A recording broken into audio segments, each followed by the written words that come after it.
Thank you.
ኃይሌ ብርታቴ ክብሬ ሞገሴ ኃይሌ ብርታቴ ክብሬ ሞገሴ ለዘላለሙ የአብርሃሙ ሥላሴ ለዘላለሙ የአብርሃሙ ሥላሴ ኃይሌ ብርታቴ ክብሬ ሞገሴ ኃይሌ ብርታቴ ክብሬ ሞገሴ ለዘላለሙ የአብርሃሙ ሥላሴ ዘላለሙ የአብርሃሙ ሥላሴ ተመረጠች ነፍሴ አንተን ለማወደስ ከላይ ከአርያም ከሥላሴ መቅደስ በአንድነት ሦስትነት በዙፋኑ ሞልቶ የሚሳነው የለም ለሥላሴ ከቶ ኃይሌ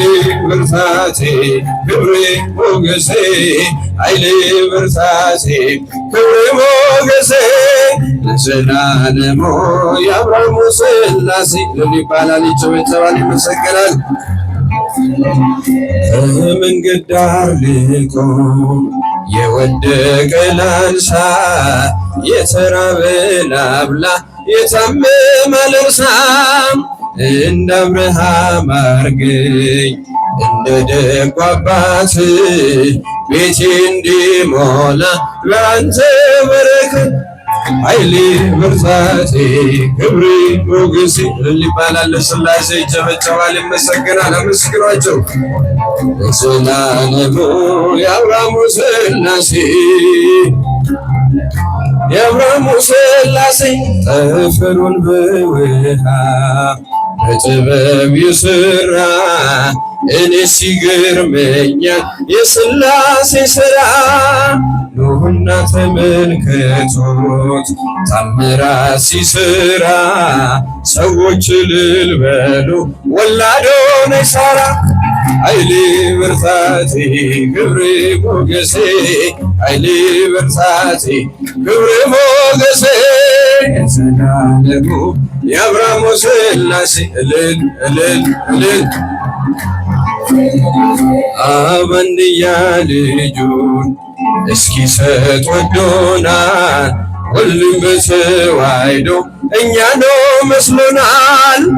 ኃይሉ ተገለጠ የመንፈስ ቅዱስ በቅዱሳን አድሮ ሲያድን ሲፈውስ። ኃይሌ ብርታቴ ክብሬ ሞገሴ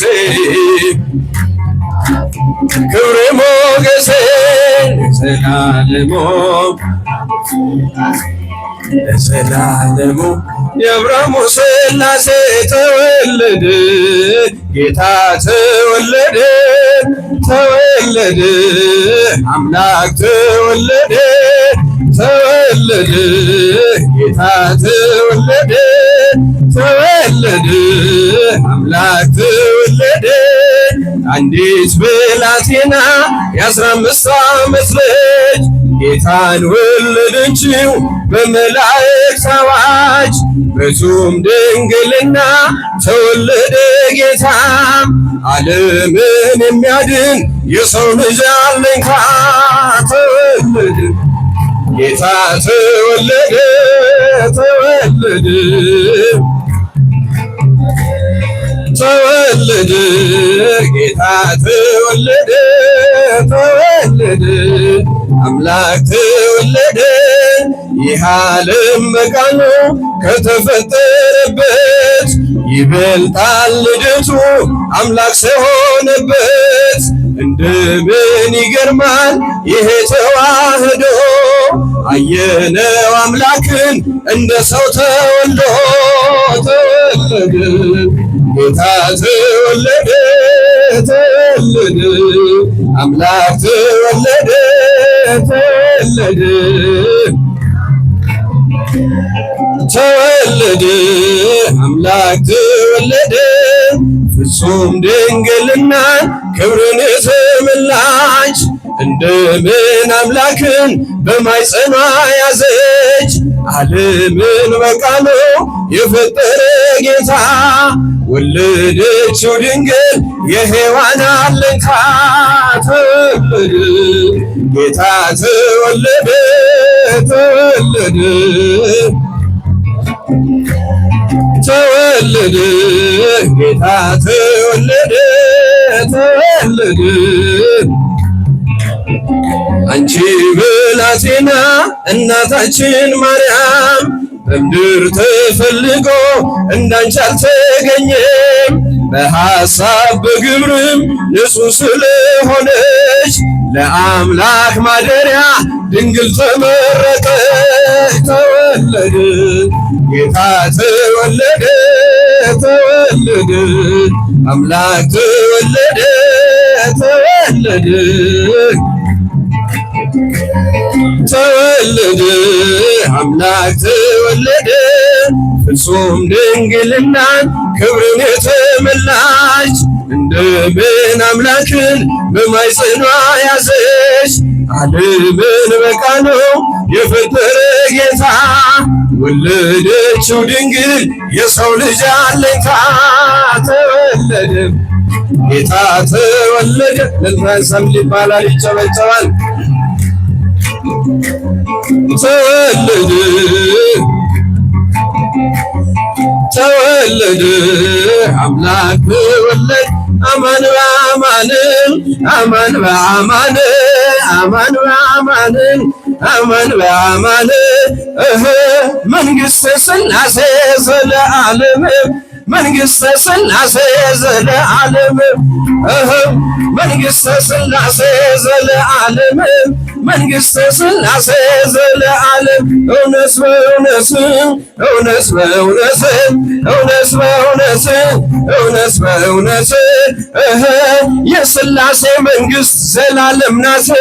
የሥላሴ መንግሥት ዘላለም ናት። እልል እልል እልል እልል ዘላለም ናት። የሥላሴ መንግሥት ዘላለም ናት። አማን በአማን አማን በአማን አማን በአማን አማን በአማን መንግሥተ ሥላሴ ዘለዓለም መንግሥተ ሥላሴ ዘለዓለም መንግሥተ ሥላሴ ዘለዓለም መንግሥተ ሥላሴ ዘለዓለም።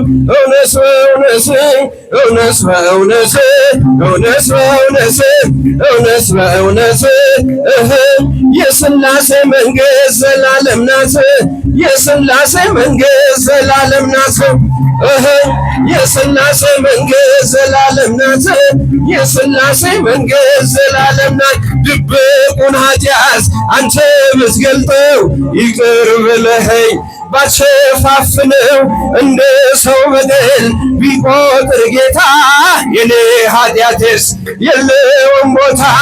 አማኑኤል ተመስገን ለዚህ ፍቅር ምን ልክፈል መድኃኔዓለም ተመስገን ለዚህ ፍቅር ልክፈል በየደቂቃው ኃጢአት ስሰራ ስሰርቅ ስበድል አንተን ሳልፈራም አንተ ግን ፊት ምንም ቢቀየም በቁጣ በትር አልገረፈኝም። አማኑኤል ተመስገን። እልል በሉ ለአማኑኤል አጨብጭቡ። ብርሃንዓለም ተመስገን። ለዚህ ፍቅር ምን ልክፈል ምሕረትን ልከ አድነኝ ዛሬ ታክቶኛልና በኃጢአት መኖሬ ዓለም በኃጢአት እየሳበችኝ በጽድቅ በደስታ መኖር አቃተኝ። አማኑኤል ተመስገን። ለዚህ ፍቅር ምን ልክፈል ብርሃንዓለም ተመስገን። ለዚህ ፍቅር ምን ልክፈል የኃጢአት ጉዞ ጣፋጭ ቢመስልም ውጤቱ መሮ ፍጹም አይጥምም። እንደ በደሌ ስላልከፈልከኝ ተመስገን ጌታ ሌላ ምን አለኝ። አማኑኤል ተመስገን። ለዚህ ፍቅር ምን ልክፈል ብርሃንዓለም ተመስገን። ለዚህ ፍቅር ምን ልክፈል ሃይማኖተ አበው በርኪ ደግሞ ምዕራፍ 66 ቁጥር 17 እስኪ ደግሞ በታች ሃይማኖተ አበው ቁጥር ይዛችሁታል። በቃ ይገርም። የትምህርታችን ርዕስ ምን እላለሁ ምን እናገራለሁ የሚል ሲሆን የምናገኘው ደግሞ አሁን በጠቀስኩት ምዕራፍና ቁጥር ነው። ይህን ቃል የተናገረው ሊቅ ዓለም አቀፍ የቤተክርስቲያን ሊቃውንት ከሚባሉት ከስምንቱ አንዱ ዮሐንስ አፈወርቅ ነው። ዓለም አቀፍ የሰማችሁ ነው። ምን አቀፍ? ቀበሌ አቀፍ ነው ያልኩ፣ ወረዳ፣ ዞን አቀፍ፣ ክልል አቀፍ፣ ሀገር አቀፍ፣ አይጉር አቀፍ ምንድነው ያልኩ? የመጨረሻው ምንድነው? ዓለም አቀፍ ነው አይደል? የጥንት ዋናውና ሊቃውንት የሚባሉት በዓለም አቀፍ ደረጃ የቴዎሎጂ ትምህርት ዓለም አቀፍ ሊቃውንት የቤተክርስቲያን ጠበቆች የሚባሉት ሌሎች እንዳሉ ሆነው ዋኖቹ ግን 8 ናቸው። ከ8ቱ አንዱ ቅዱስ ዮሐንስ አፈወርቅ። ስሙ ራሱ አፈወርቅ ነው የሚባለው። እየሰማችሁ ነው? ምንድን ነው የሚባለው? አፈወርቅ። አፈወርቅ የሆነ ማለት ነው።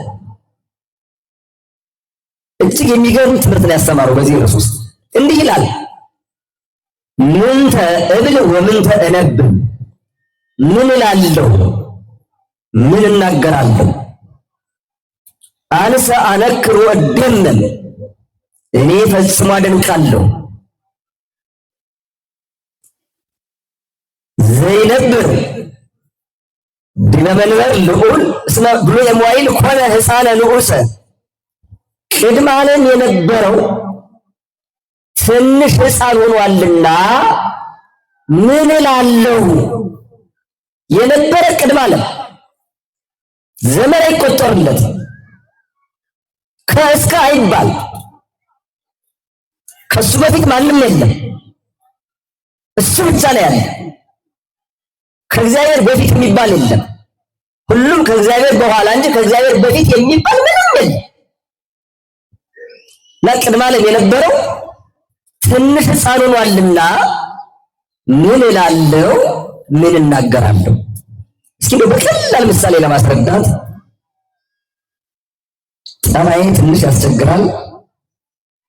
እንደው ከታላላቆቹ ሳይሆን እስኪ ከታላላቆቹ ገና እኔ ሊጠራኝ ነው አንገቱን ደፋል። ጠረጠርኩበት ደላ እንደውም አንተ እንደምጠራ ና አንገቴን ደፋም። አንተ ላይ አንተ መናቂ ና አውቆ አንገቱን ደፋ። የሚገርማችሁ እንግዲህ ሊጠራኝ ነው። አሁን ሰው በትክክል የምትሆኑ የሚረዳው በዚህ ነው። እድሜት እንትን 20 ምናምን ይሆናል 20። አሁን እንደው ሕፃን ብትሆን እንደገና ሕፃን ለእለቱን የተወለደ ሕፃን ብትሆን ዓለም ሁሉ ምንድን ነው የሚለው? አሁን እኮ ዓመቱ ነው 20 ዓመት የሆነው ወጣት እንደገና እለቱን የተወለደ ሕፃን ቢመስል ምንድን ነው የምትለው? 20 ዓመት ሆኖታል። ይገርማል አይደል? ያንተ ዕድሜ ይቆጠራል 20 ነው። የእግዚአብሔር ዕድሜ ይቆጠራል። ይሄን ያክል አይባልም አይባልም። ይበቃል፣ ተቀመጥ። አይዞህ እንግዲህ አልጠራም። እሺ ቅድመ ዓለም የነበረ አምላክ ትንሽ ሕፃን ሆኖ ከማየት የበለጠ ምን የሚያስደንቅ ነገር አለ? ስለዚህ ምን እላለሁ? ዮሐንስ አፈወርቅ ራሱ እያስተማረ ራሱ ይደነቃል። ራሱ እያመሰጠረ ራሱ እያራቀቀ ራሱን ይገርመዋል። ስለዚህ በጥያቄው ምን እላለሁ ምን እናገራለሁ ካለ በኋላ እኔ ፈጽሜ አደንቃለሁ። እንዴት? ቅድመ ዓለም የነበረው እሱ ትንሽ ሕፃን ሆኗልና ዘይነብር በመንበር ልዑል ዘይትለዓል እምሰማየ ሰማያት ተወልደ ውስተ ጎል ከሰማየ ሰማያት በላይ ከመጨረሻው ሰማይ ኪሩቤል በሚሸከሙት ዙፋን ላይ የሚቀመጥ ተቀምጦ በአንድነቱ በሶስትነቱ የሚሰለስ የሚቀደስ ሲሆን ከሰባቱ ሰማያት አልፎ መጥቶ በበረት ተጥሏልና ምን እላለሁ? አሃዱ ባሕቲቱ ዘይትገሰጽ ዘእንበለ ሥጋ ተገሰደ በምድራውያን አንድ እሱ ብቻ ሥጋን ሳይዋሃድ ሰው ሳይሆን አይዳሰስ የነበረ አሁን ግን ሥጋ ሲሆን ወይም ሥጋን ሲዋሃድ ሰው ሲሆን በምድራውያን እጅ ተዳሷልና ተጨብጧልና ምን እላለሁ? ምን እናገራለሁ? ለዘይመትር ማይሰራ ኃጢአት ተብለሉ ወማጽረቅት የኃጢአትን ማሰሪያ የሚቆርጥ እሱን በጨርቅ ጠቅልለውት በጨርቅ ጠቅልለውታልና ምን እላለሁ? እስመ ዘንተ ፈቀደ ይህም ወዷልና። የትኛው ከሰማይ ወርዶ በበረት መጣልን፣ በጨርቅ መጠቅለልን፣ በሰው እጅ መዳሰስን ወዷልና። ውእቱሰ ፈቀደ ያፍልሶ ለዘማሰለ ክብሩ ሀበ ክብር ክብር አጥቶ የነበረ ሥጋን ክቡር አምላክ ሊያደርገው ወዷልና። ወለዘጠፋ ስብሐቲሁ ያልብሶ ስብሐተ የጸጋ አምላክነትን አጥቶ የነበረ ሥጋን የባሕርይ አምላክ ሊያደርገው ወዷልና ምን እላለሁ? ምን እናገራለሁ? መልሱ ግን ፈጽሜ ያደንቃለሁ። ወለቃለ ትዕይርት ይክሰቶ በየራ መድኃኒት አዳም ከኛ እንዳንዱ ሆነ ያለውን ሰው በመሆኑ ሊገልጠው ወደደ። የሚገርም ትርጓሜ ነው። ሊቃው በዚህ አይደለም የተተረጎመ ይሄን በምስጢር ወለቃለ ትዕይርት ይክሰቶ በየራ መድኃኒት ኦሪት ዘፍጥረት ምዕራፍ 3 ቁጥር 22 ላይ እንዲህ የሚል ቃል እናገኛለን። ይህች ቃል የተነገረች ወይም ይህ ቃል የተነገረ መቼ ነው ካላችሁ ዓለም በተፈጠረ በ7 ዓመት ከ1 ወር ከ17 ቀን ስለሆነ አዳም ዕፀ በለስን በልቶ ከገነት የተባረረ ከገነት የወጣ ግንቦት 17 ቀን ነው። መቼ ነው?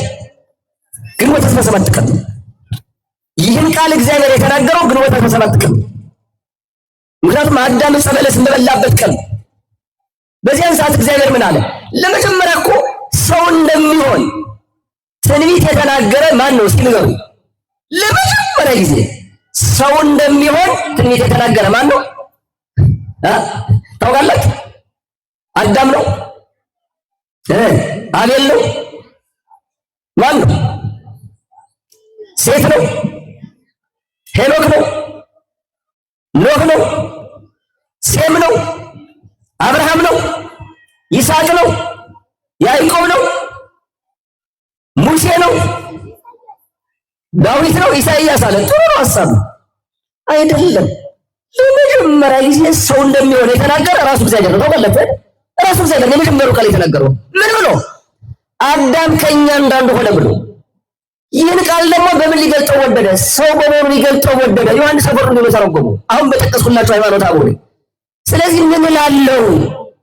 ምን እናገራለሁ? እናንተ ምን ትላላችሁ? ምዕመናን ምን ትላላችሁ? ይህ ትምህርት የአንክሮ ወይም የማድነቅ ትምህርት ነው። የሰማችሁ ነው። እኔ አይደለሁም የማደንቅ። እንዲህ አድንቆ በተመስጦ አስቦ ቀለሙን አስተካክሎ ምስጢሩን አራቆ ትርጓሜውን ተርጉሞ የጻፈው ማን ነው ካላችሁ ቅዱስ ዮሐንስ አፈወርቅ። እንዴት ነው የተደነቀው? የማያውቅ ሰው አይደነቅም። ወይም የኛ አድናቆት ተራ ነገር ነው። ተራ ነገር ምክንያቱም የመጨረሻው ድንቅ ነገር ምንድን ነው ካላችሁ አምላክ ከሰማይ ወርዶ ሰው ሆኖ ሲወለድ ደግሞ እንደገና በበረት መወለዱ። እስኪ እንዳውም በዓለም ላይ ፕሬዝዳንቶች ከሚባሉት ስማቸው ሲጠራ የሚያስፈራ 4 ናቸው። ታውቋቸዋላችሁ? እኔ በራሴ ትንታኔ ጠቅላይ ሚኒስትር ሲባል ደግሞ በጣም አሁን በዓለም ላይ በጣም ገናናዎች 2 ናቸው። እኔ እንደገባኝ ነው። ግን እሺ አሁን ልብ በሉ። ከሰማይ የመጣ ቅድመ ዓለም የነበረው ነው። እሱ ትንሽ ሕፃን ሆኗል። ከሰማይ መጥቶ በበረት ተጥሏል። የኃጢአትን ማሰሪያ የሚቆርጥ ሲሆን በጨርቅ ተጠቅልሏል። አይዳሰስ የነበረው ተዳስሷል። አሁን ልብ በሉ። በዓለም ላይ በጣም ስማቸው የሚያስፈራ ፕሬዝዳንቶች 4 ናቸው ብያለሁ። አንዱ የአሜሪካ ነው አይደል? የሰው ሀገር ፕሬዝዳንት ሰርቆ እስከ መውሰድ የደረሰ ማለት ነው። ከዛ ደግሞ የራሻው ፑቲን ነው አይደል? ከዛ ደግሞ የቻይና ነው አይደል? ከዛ ደግሞ የሰሜን ኮሪያ ነው። ተሳስቻለሁ? አንተ ፖለቲከኛ ነህ እንዳትልኝ። ግን ምን እዛ ጠቅላይ ሚኒስትር ሲባል ደግሞ በዓለም በጣም ብዙ ሕዝብ የሚመራ ጠቅላይ ሚኒስትር ይሄን ነው ታውቃላችሁ አይደል? እዛ ደግሞ በቁጥር ትንሽ ሆኑ፣ ነገር ግን በኃያልነታቸው በቴክኖሎጂ ነው በጣም የመጠቁ እስራኤል ናቸው አይደል? የእስራኤሉ ነው።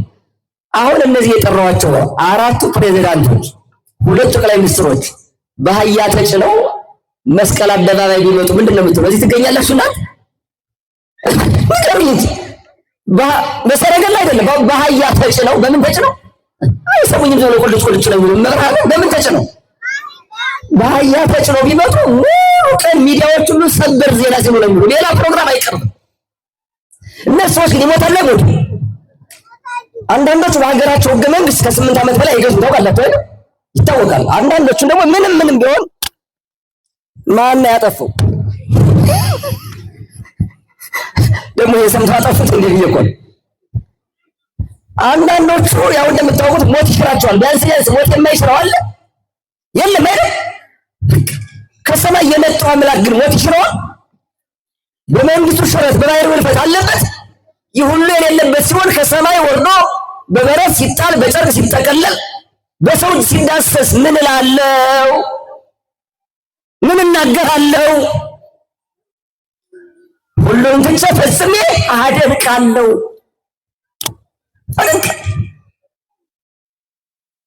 ይሁሊክ እንዲህ ይላል በጠቀስኩላችሁ ምዕራፍ ቁጥር 5 ላይ ምዕራፍ 16 መኑ ርየ ወመኑ ሰማ፣ ማን አየ ማን ሰማ?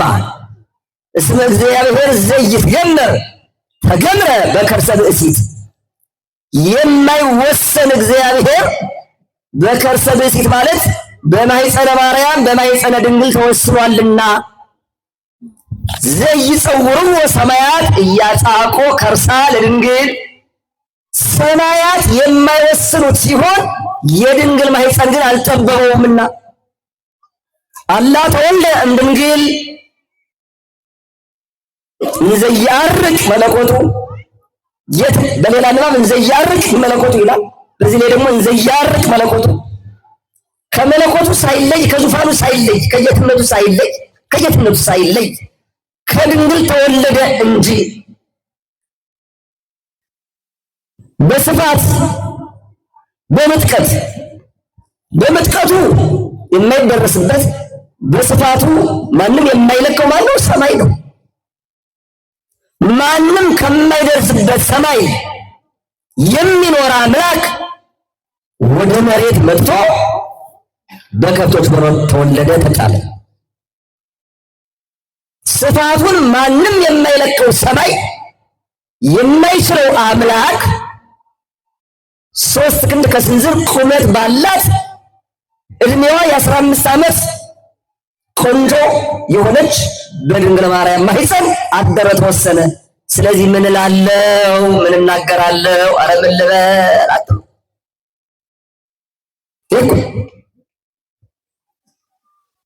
ቅዱስ ያሬድ እንዲህ ይላል። ለድለት በደረሰው ድጓ ስለ ዮሐንስ ወልደ ነጎድጓድ ይናገራል፣ ስለሌላው ይናገራል። በጣም የሚገርም አነጋገር ነው። ጥዑም ለጉሬ ለይልከ መዓር ወሶከት ጥእመን ይላፊ። ሶስቱን የቅዱስ ዳዊትን ጥቅሶች ያመጣና መዝሙር 118 ቁጥር 103 ላይ ነው ያለው። ቃልህ ለጉሮሮዬ ጣፋጭ ነው። ለምን ጣፋጭ ነው? ትቀለፈው። ለምን ጣፋጭ ነው? አሁን እንደ ጥሩ መዝሙር አሁን ዘማሪ ዲያቆን ሄኖክ ሲዘምር በጣም ደስ የሚለው ለጆሮ ነው አይደል? ለጉሮሮ ግን ቴስት መደረግ አለበት የለበትም አይደል? መቼም በዚህ በመላሳችን ቀምሰን አጣፍጠን መዋጥ አለብን። ቅዱስ ዳዊት በጣም ስለገባው ቃልህ ለጆሮዬ ብቻ ሳይሆን ለምን ጣፋጭ ነው አለ። ለምን ጣፋጭ ነው? ለጉሮሮዬ ጣፋጭ ነው። መዝሙር 118 ቁጥር 103 ብያለሁ። እማር ወሶከር ጥእመን ይላፉ። ከማርና ከስኳር ይልቅ ለአፌ ጣፈጠኝ አለ።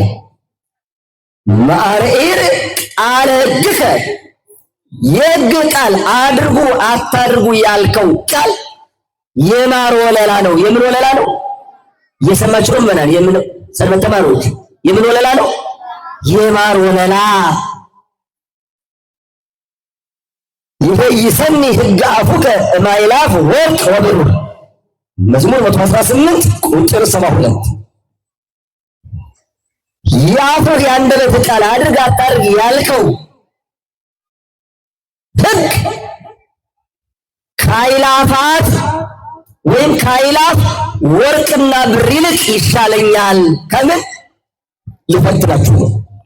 ያን ጊዜ በነበረው የዓለም የቁጥር ስሌት በቅዱስ ዳዊት አነጋገር አእላፍ ማለት 100 ሺህ ነው። እንዲህ ያን ቀን ያን ጊዜ ሚሊየን፣ ቢሊየን፣ ትሪሊየን፣ ኳትሪሊየን የሚባል የለም። እሺ እንታ አሁን ቅዱስ ዳዊት እዚህ ላይ የሚናገረው የመጨረሻው ቁጥር ነው። ግን በዚያን ዘመን ቅድመ ልደተ ክርስቶስ 1120 ዓመት አካባቢ እንደነበረ የመጽሐፍ ቅዱስ ጻፎች ይናገራሉ። ከ3100 ዓመት በፊት የነበረ ሰው ከአእላፋት ወርቅ ይልቅ ከአእላፋት ብር ይልቅ ወይም ከ100 ሺህ አሁን በእኛ ላይ እንዳታነጻጽሩት። እሺ አሰሙኝ ብላችሁ ቆልጭ ነው የምትሉ በዶላርም እንዳታነጻጽሩት። ምናልባት ፓውንድ ከፍተኛ ነው። እዚህ ላይ 100 ሺህ ይነገረኛ ሞንታርቦ መቼም ከዚህ ላይ 100 ሺህ ወርቅ ቢቀመጥ ከዚህ ላይ ደግሞ 100 ሺህ ብር ቢቀመጥ እዚህ መካከል ላይ የእግዚአብሔር ሕግ ቢቀመጥ እናንተ ቀርማችሁ የምታነሱ የትኛውን ነው? አራቷችሁ ወጣችኋል። ውሸታሞች በፍጹም እንዴ! ወርቅ ባንፈልግ ብር ባንፈልግ ሹመት ባንፈልግ ይህ ሁሉ ችግር ይፈጠራል እንዴ? እውነት ለመናገር እንደው ሁሉን ነገር ስራውን የእግዚአብሔርን ሕግ ብንመጥ ይሻለናል ብንል ኑሮ የምናየው ችግሩ ሊፈጠር ይችላል። ግልጽ እኮ ነው። የችግሩ ምንጭ እኮ አንድም ስልጣን ነው፣ አንድም ጥቅም ነው አይደል? ከዚህ ውጭ ችግር ይፈጠራል እንዴ? ምንም ጥቅም በሌለበት እኮ ምንም ጥቅም የለም አለ። ለምሳሌ ሰሞኑን አንድ የምሰማው ዜና አለ። የአሜሪካ ፕሬዝዳንት ምንድነው ኢንግላንድ ነው የምትባለው? ለምን ነው የምትፈልገው? ትንሽ ሀገር በጣም ትንሽ እዚህ ጎሮ ማለት በጣም ብዙ ህዝብ ነው ያለው። ወደ 157,000 ሰው ይሆናል። ለምን ነው ጥቅም ባይኖራቸው ቦታ ትፈልጋለች? አትፈልግም። ለምን መሰላችሁ? ምዕመናን እውነተኞች ነቢያት፣ እውነተኞች ሐዋርያት፣ እውነተኞች ሊቃውንት ሲገባችሁ በጣፋጭነት ማርና ስኳርን በውድነት ደግሞ ወርቅና ብር አመጡና ከዚህ ሁሉ ይልቅ ሕግ ይሻለኛል። ቅዱስ ያሬድ የሚናገረው ነው አይደለም? ወበይንተዝ አፍቀርኩ ትእዛዘከ እምወርቅ ወእምጳስዮን መዝሙር 118 ቁጥር 127። ስለዚህ ከወርቅና ከዕንቁ ይልቅ ትእዛዝህን ወደድኩ። እየሰማችሁ ነው? ከወርቅ ከብር ከዕንቁ ከማር ከስኳር የማን ቃል ይመረጣል? የማን ትእዛዝ ይመረጣል? የማን ሕግ ይመረጣል? ቅዱስ ያሬድ እንዲህ ያደረገና ሲያገናኘው ጎል አግመረከ እርስ ለቀቅ እንዳትሉኝ እንታ የቅዱስ ያሬድ ነው። ቅዱስ ያሬድ እርስ ለቀቅ ካላችሁ አስቡት፣ መቼም እሱ ሊሳሳት አይችልም። ጎል አግመረከ እኔ አንተን ቃል እንደ ዳዊት ከማርና ከስኳር ይልቅ ይጣፍጠኛል ብዬ የምዘምርልህ ቅዱስ ዳዊት እንደተናገረው ከአእላፍ ወርቅና ብር ይልቅ ሕግ ይሻለኛል ብዬ የምዘምርልህ። ስለዚህ ከወርቅና ከዕንቁ ይልቅ ትእዛዝህ ይሻለኛል ብዬ ትእዛዝህን የወደድኩልህ የመረጥኩልህ አንተ ሰማያዊ አምላክ ሆይ ጎል አግመረከ በረት ቻለህ ወአብራክ አቀፋከ ክንዶች ታቀፉ ወአጥባት አጸናከ ጡቶች አሳደጉ። ወዮሐንስ ሰበከ ወንጌለከ ዮሐንስ ወንጌልን ሰበከ። አሁን የድጓ ያሳሰማል ምብራረ አጥንት ያለበልም ሆነ እንደው ከዚህ በለጠ ቢላፍጣል አረለ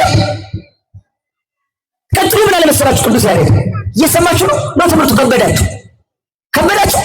ኧረ ተው አይከብድም። በምንሰማው ቋንቋ እንዲህ ሌሎች ማስተርጓሚ አብረው እየተጠመቁ እናንተ በምትሰሙት ሁሉ እየተነገራችሁ ለምንድን ነው አይገባችሁ? እምሰማይ ረድኤተከ ከሰማይ መውረድህን እምድንግል ሥጋዌከ ከድንግል ሰው መሆንህን ነአምን ወንገኒ ለከ እናምናለን አምነንም እንገዛልሃለን። እስመ ነገረነ ህላዌከ ዘረፈቀ ውስተ ሕፅንከ ዮሐንስ ረድከ ደቀ መዝሙር ዮሐንስ በአጠገቤ የተቀመጠው አንተ የምትወደው እሱ አኗዋርህን ነግሮናል። ምን ብሎ? ያ ቃል ቀዳማዊ ነው። ያ ቃል እግዚአብሔር ነው። ያ ቃል በእግዚአብሔር አብ ዘንድ ህልው ነበረ። በእግዚአብሔር አብ ዘንድ ህልው የሆነ ያ ቃል በእግዚአብሔር መንፈስ ቅዱስ ዘንድም ህልው ነው ብሎ ዮሐንስ ወንጌል ምዕራፍ 1 ከዚያስ ቁጥር 14 ላይ ቃል ሥጋ ሆነ ብሎ አኗዋርህን ቅድመ ዓለም መኖርህን ኋላውን ሰው መሆንህን ያንተ የቅርብ ደቀ መዝሙር ባጠገብ የሚቀመጠው ነግሮናልና ከሰማይ መውረድህን ከድንግል ሰው መሆንህን እናምናለን አምነንም እንገዛልሃለን።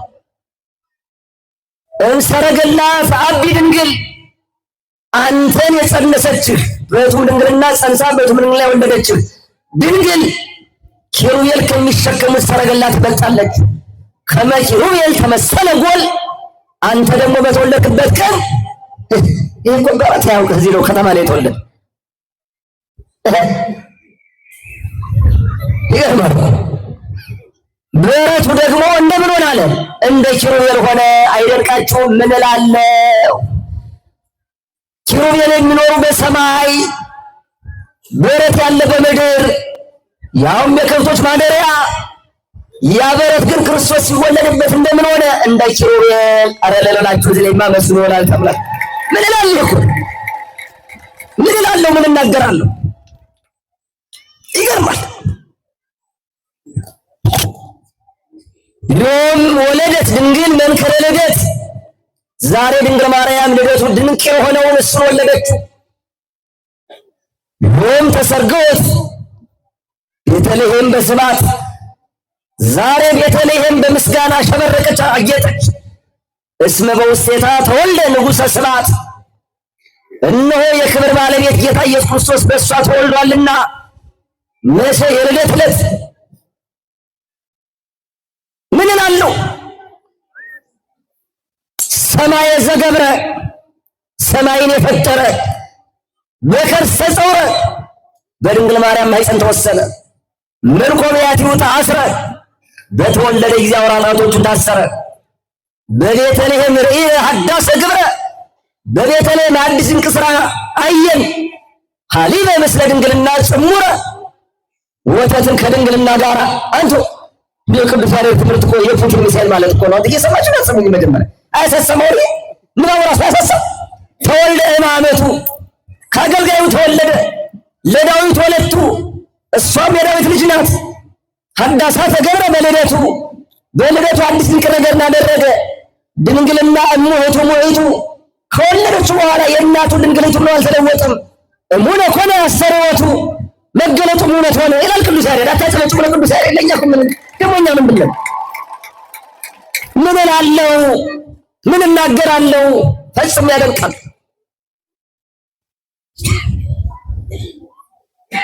ከርሰ ጸባበ ለማኅደሩ አራሃበ ጠባብ ማኅፀንን ለሱ ማደሪያ ግን ሰፊ ያደረገው ሐረ ለርሱ ድንግለ ጠባበ ረቂቅ የሆነች ብልህ የሆነች ድንግል ማርያምን ለሱ ማደሪያ አድርጎ መረጣት። ቀዲሶ ሐዲሶ ረሰያ መዝገበ ቀዲሶ ከእናቷ ማኅፀን ከሔዋን ማኅፀን ጀምሮ ጠብቆ ሐዲሶ አክብሮ ረሰያ መዝገበ የሱ ማደሪያ ያደረጋት። እምድኅረ ልደቱ ድንግልና ተረክበ ከወለደችውም በኋላ ወይም ከልደቱ በኋላ ድንግልናዋ ተገኘ። ማኅተመ ድንግል አልተለወጠም። ኧረ ልላችሁ አመስግኗት። ይሄ ያስጨበጭባል። መብርሃን ለዚህ እኮ ነው ምን እላለሁ? ምን እናገራለሁ? የሁሉም ሊቃውንት በአንክሮ ነው በማድነቅ ነው። ቅዱስ ሳዊሮስ ዘስሙናይ በ12ኛ ድርሳኑ እንዲህ ይላል። እስመ አምላክ ውእቱ በከመ አምላክ አቅረቡ ሁለቱ አመሃ ነገሥተ ፋርስ። አምላክ ነውና አምላክ እንደመሆኑ የፋርስ ነገሥታት እጅ መንሻውን አቀረቡለት። ወአጽብዖቶ ንጽሕት ለዘይሁ በሕይወተ ወያህዩ ኩሎ ዓለም። ንጽሕት ድንግል ማርያም ዓለሙን ሁሉ መግቦ ሕያው አድርጎ የሚያኖረውን የሚያድነውን አምላክ እሷ ደግሞ ጡቷን አጠባችው። ወዲበ መዝራዕታ ጾረቶ ለውእቱ ዘይጸውሩ ወኪሩቤል ኪሩቤል የሚሸከሙትን እሱን ድንግል ማርያም በክንዷ ታቀፈችው። ኪሩቤል ዙፋኑን እሷ ግን ራሱን። አታመሰግኗትም? መብርሃን ምን እላለሁ? ምን እናገራለሁ? ፈጽም ያደንቃለሁ። አይደንቃችሁ? ፈጣሪዋን በክንዷ ስትታቀፉ አይደንቃችሁ? ይደንቃል። በጣም ይደንቃል። ወአፉሃ ሰአመቶ ለውእቱ ዘከሰተ አፉሆሙ ለረሃማን።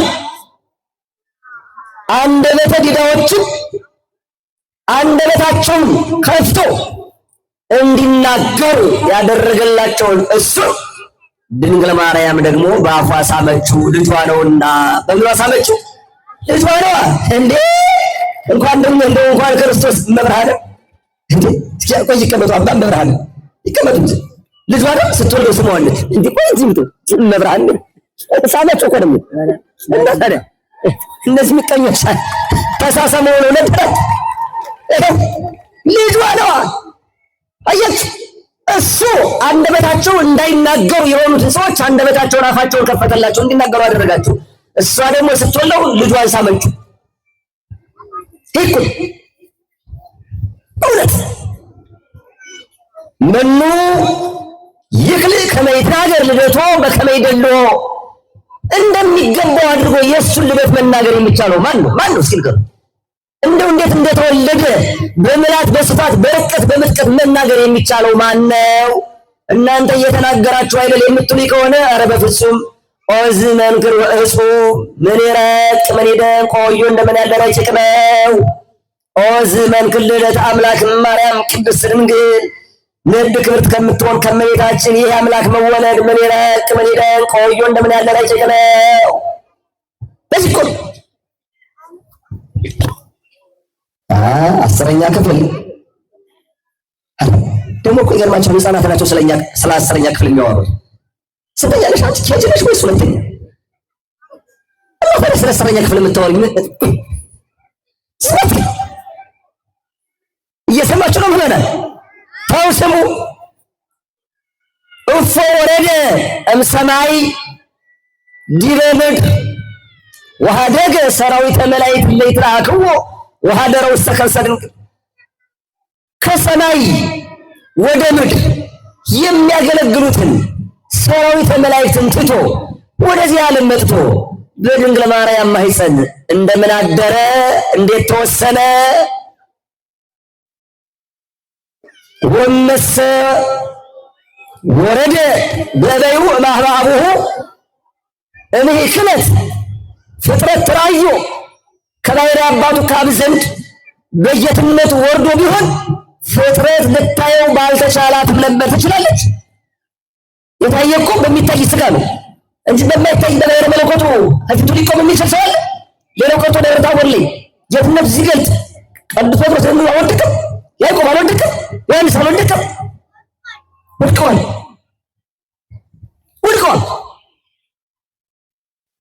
ልብ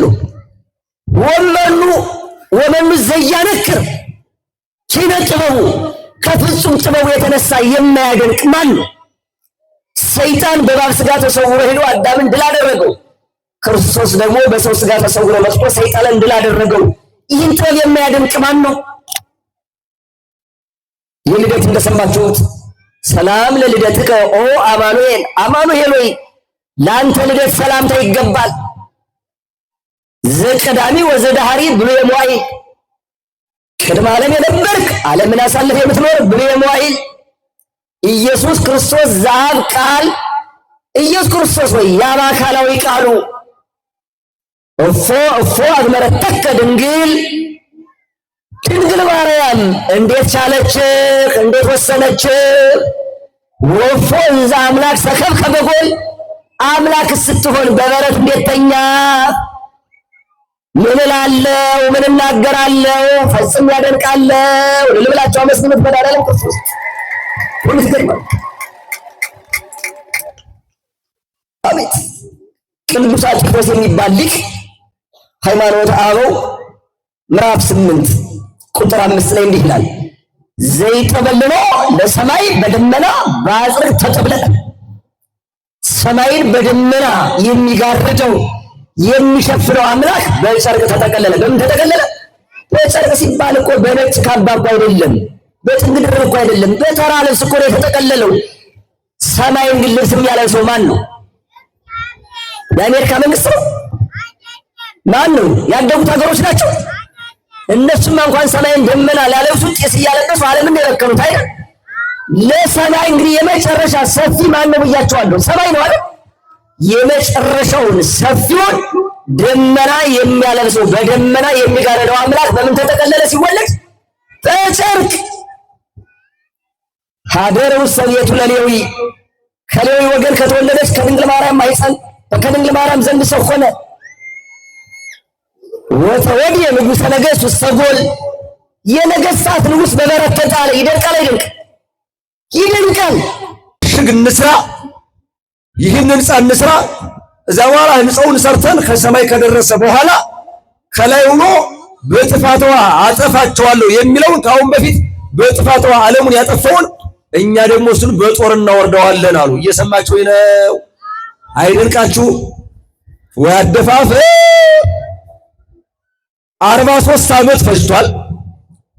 በጊዜው የሰሩት 5433 ክንድ ነው። ያንዱ ጡም ስፋት 10 ክንድ ነው። ከዚህ ወደዚያ ሲቆይ 10 ክንድ ምኑን ልከንደው እናንተ ልጎንበስ ሲሆን ያለ ቆይ በነገራችን ላይ ቆይ አውቀዋለሁ። 10 ክንድ አይደል?